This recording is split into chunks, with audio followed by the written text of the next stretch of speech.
അപ്പോൾ ഇത് നമുക്ക് എല്ലാവർക്കും അറിയാവുന്ന റംബുട്ടാനാണ്. അപ്പോൾ ഇതിന് മുന്നേ നമ്മൾ റെഡ് വെറൈറ്റിയുടെ ഒരു ഹൈബ്രിഡ് വെറൈറ്റിയുടെ ഒരു വീഡിയോ ചെയ്തായിരുന്നു. ഇതിപ്പോൾ ഒരു യെല്ലോ വെറൈറ്റിയാണ്. അതിൻ്റെ ചെറുതായിട്ട് യെല്ലോ ആയിട്ട് വരുന്നതേ ഉള്ളൂ ഇപ്പോൾ. അപ്പോൾ ഇത് റംബുട്ടാൻ E35 എന്ന് പറഞ്ഞ ഒരു ഹൈബ്രിഡ് വെറൈറ്റിയാണ്. ഇതിൻ്റെ സയൻറ്റിഫിക് നെയിം നെഫേലിയം ലപ്പൈസിയം എന്നാണ്. അപ്പോൾ ഈ യെല്ലോ വെറൈറ്റി സാധാരണ സൗത്ത് ഈസ്റ്റ് ഏഷ്യ നേറ്റീവായിട്ടുള്ളതാണ്. അതായത് മലേഷ്യ, ഇന്തോനേഷ്യ, തായ്ലാൻഡ് എന്നീ ഏരിയാസിൽ നിന്നുള്ളതാണ്.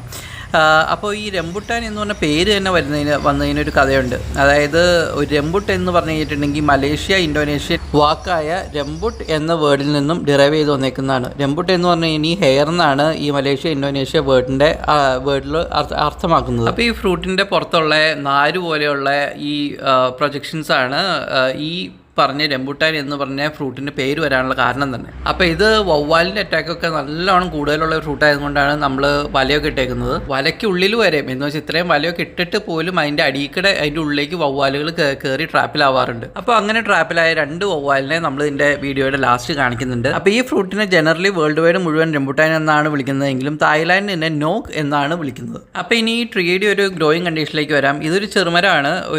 എനിക്ക് തോന്നുന്ന ഒരു 14 ഫീറ്റ് വരെയും പൊക്കം വെക്കുന്നതാണ് ഞാൻ കണ്ടേക്കുന്നത്. അത് ചിലപ്പോൾ ഇത് ബഡ് തൈകളായതുകൊണ്ടാവാം. പിന്നെ ഇത് അത്യാവശ്യം നല്ല ടെമ്പറേച്ചറുള്ള ഏരിയാസിലാണ് ഇത് വളരുന്നത്. അതായത് 22 to 30 ഡിഗ്രി സെൽഷ്യസ് വരെയും ടെമ്പറേച്ചറും പിന്നെ അത്യാവശ്യം നല്ല റെയിൻഫാളും അതുപോലെ തന്നെ വെൽ ഡ്രെയിൻഡ് ആയിട്ടുള്ള നല്ല ഫെർട്ടൈൽ സോയിലും കുറച്ച് അസിഡിക്കും ന്യൂട്രൽ pH വാല്യൂ ഒക്കെ ആയിട്ടുള്ള ഒരു സോയിലും പിന്നെ ഇഷ്ടംമാതിരി സൺലൈറ്റ് നല്ലോണം വേണം ഒരു ഒപ്റ്റിമൽ ഫ്രൂട്ട് പ്രൊഡക്ഷൻ ആയിട്ട്. അപ്പോൾ ഇത് അത്യാവശ്യം അയക്കുന്ന ഒരു റംബുട്ടാനാണ്. ഇതിൻ്റെ ഒരു മഞ്ഞ കളറും പിന്നെ മറ്റേ നാരുകൾക്ക് ഒരു പച്ച കളറും തന്നെയാണ്. അപ്പോൾ നമുക്കിതൊന്ന് പൊളിച്ചു നോക്കാം. അപ്പോൾ ഈ കാണുന്ന പോലെ ഇതിൻ്റെ ഫ്ലഷ് എന്ന് പറയുന്നത് ഒരു നല്ല മിൽക്കി വൈറ്റ് ഫ്ലഷ് ആണ്. അതായത് ഒരു ട്രാൻസ്ലൂസൻറ്റ് രീതിയിലുള്ള മിൽക്കി വൈറ്റ് ഫ്ലഷ് ആണ്. അപ്പോൾ ഇത് നമ്മുടെ റെഡ് വെറൈറ്റീനേക്കാളും അത്യാവശ്യം ചെറുതാണ്. അപ്പോൾ സാധാരണ റംബുട്ടാൻ ഈ കുരുവിലേക്ക് ഫ്ലഷ് നന്നായിട്ട് പിടിച്ചിരിക്കും. അതുകൊണ്ട് മൊത്തമായിട്ട് അത് നമുക്ക് ഫ്ലഷ് കഴിക്കാൻ പറ്റത്തില്ല.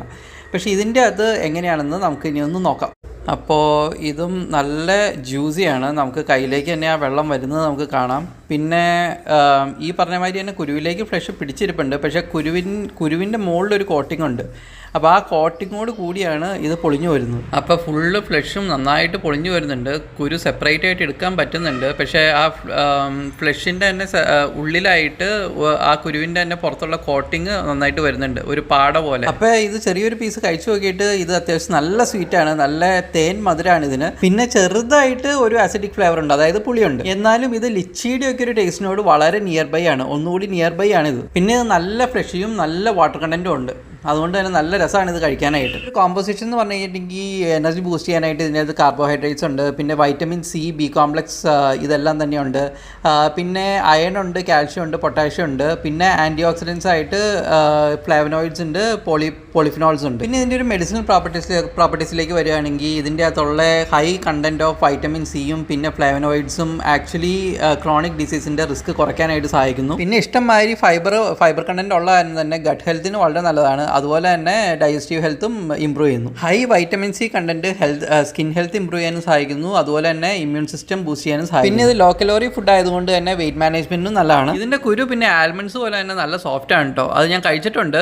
സംഭവം വലിയ കയ്പൊന്നുമില്ല. ആൽമണ്ട്സ് പോലെ തന്നെ ഇരിക്കും ഇത് കഴിക്കാനായിട്ട്. പക്ഷേ അത് നല്ലതാണോ എന്ന് ചോദിച്ചാൽ എനിക്കറിയില്ല. അപ്പോൾ ഇത് നല്ല വെറൈറ്റി ഓഫ് റംബുട്ടാൻ തന്നെയാണ്. അപ്പോൾ എല്ലാവരും ഇതിൻ്റെ ഒരു തൈ കിട്ടുകയാണെങ്കിൽ നിങ്ങൾക്ക് സ്ഥലമുണ്ടെങ്കിൽ നിങ്ങൾ അത് നട്ടുപിടിപ്പിക്കുക. പിന്നെ ഈ കാണുന്നതാണ് ഞാൻ ആദ്യം പറഞ്ഞ അബദ്ധത്തിൽ വലയിലായവർ. അപ്പോൾ ഇത് വലിയ ഉപദ്രവകാരികളൊന്നും അല്ലാതെ ഫ്രൂട്ട്സ് ഒക്കെ കഴിച്ച് ജീവിക്കുന്ന വവ്വാലുകളാണ്. ഗ്രേറ്റർ ഇന്ത്യൻ ഫ്രൂട്ട് ബാറ്റ് അല്ലെങ്കിൽ ഇന്ത്യൻ ഫ്ലൈയിങ് ഫോക്സ് എന്നൊക്കെയാണ് ഇതിനെ വിളിക്കുന്നത്. അപ്പോൾ എല്ലാവർക്കും വീഡിയോ ഇഷ്ടപ്പെട്ടെങ്കിൽ ലൈക്ക് ചെയ്യുക, ഷെയർ ചെയ്യുക, സബ്സ്ക്രൈബ് ചെയ്യുക, കമൻറ്റ് ചെയ്യുക.